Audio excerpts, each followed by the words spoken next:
ऐश्वर्या की साजिशों का अंत अब बिल्कुल करीब है। आने वाले एपिसोड में कहानी ऐसा मोड़ लेने वाली है जहां बुराई का पर्दाफाश होगा और इंसाफ की शुरुआत।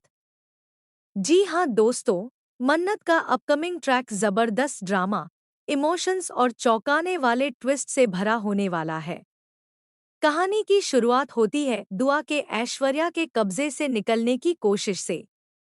बंटी अपनी जान जोखिम में डालकर दुआ की मदद करता है और कुछ समय के लिए दोनों वहां से बच निकलते हैं। लेकिन किस्मत उनका साथ ज्यादा देर तक नहीं देती।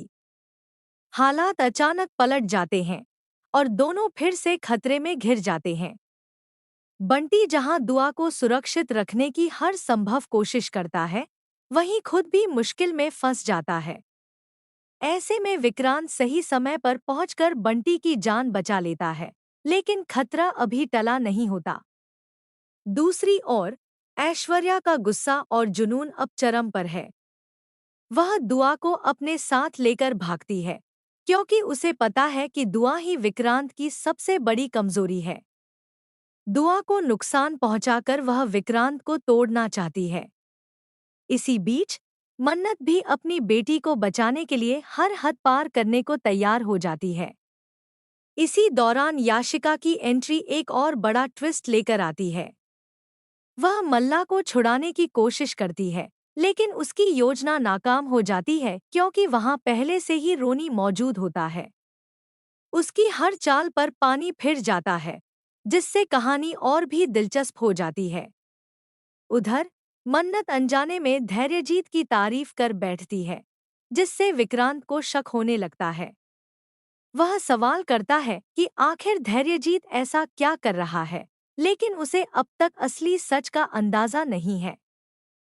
वह नहीं जानता कि दुआ उसकी अपनी बेटी है। यही सच्चाई जब सामने आएगी, तो कहानी में एक और बड़ा धमाका होगा। विक्रांत खुद भी दुआ को बचाने के लिए पूरी ताकत लगा रहा है। वह हर खतरे से टकराने को तैयार है। लेकिन ऐश्वर्या अब पूरी तरह बेकाबू हो चुकी है। वह मन्नत और दुआ दोनों को खत्म करने की ठान लेती है। एक खतरनाक सीन में वह दुआ को खाई में धक्का दे देती है। अपनी बेटी को गिरते देख मन्नत बिना एक पल गंवाए खुद भी खाई में कूद जाती है। दोनों जिंदगी और मौत के बीच झूलते नजर आते हैं। ऐसे नाजुक वक्त में विक्रांत और धैर्यजीत मिलकर दोनों को बचाने की कोशिश करते हैं। काफी मशक्कत के बाद वे पहले दुआ को और फिर मन्नत को ऊपर खींचने में कामयाब हो जाते हैं।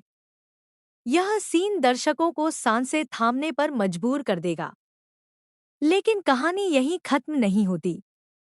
ऐश्वर्या एक बार फिर भागने की कोशिश करती है, मगर इस बार उसकी चालाकी ज्यादा देर तक नहीं चल पाती। मन्नत उसका पीछा करती है और उसे उसके हर गुनाह का एहसास कराती है। आखिरकार ऐश्वर्या की सच्चाई सबके सामने आ जाती है और उसका खेल खत्म होने लगता है। विक्रांत पहले ही मल्ला और विशाखा को कानून के हवाले कर चुका है, लेकिन याशिका का सच अभी भी सामने आना बाकी है। आने वाले एपिसोड्स में यह देखना बेहद दिलचस्प होगा कि उसका राज कैसे खुलेगा और वह किस तरह बेनकाब होगी। अब तक ऐश्वर्या ने जो भी गलतियां की हैं, जिन जिंदगियों को उसने बर्बाद किया है, उसका हिसाब उसे देना ही पड़ेगा। आखिरकार उसे गिरफ्तार कर लिया जाएगा और वह सलाखों के पीछे पहुंच जाएगी। कहानी इस मुकाम पर पहुंचेगी जहां इंसाफ की जीत होगी और बुराई का अंत। लेकिन सबसे बड़ा सवाल अभी भी बाकी है, क्या दुआ की असली पहचान विक्रांत के सामने आएगी? क्या उसे यह सच पता चलेगा कि दुआ उसी की बेटी है और मन्नत ने कभी उसे धोखा नहीं दिया? यही सच कहानी को एक नया मोड़ देगा और दर्शकों के लिए सबसे बड़ा सरप्राइज साबित होगा। तो दोस्तों, आप इस नए ट्विस्ट को देखने के लिए कितने उत्साहित हैं? क्या आपको लगता है कि ऐश्वर्या को उसके गुनाहों की सख्त सजा मिलनी चाहिए? अपनी राय हमें ज़रूर बताएं और ऐसे ही लेटेस्ट टीवी अपडेट्स के लिए जुड़े रहें।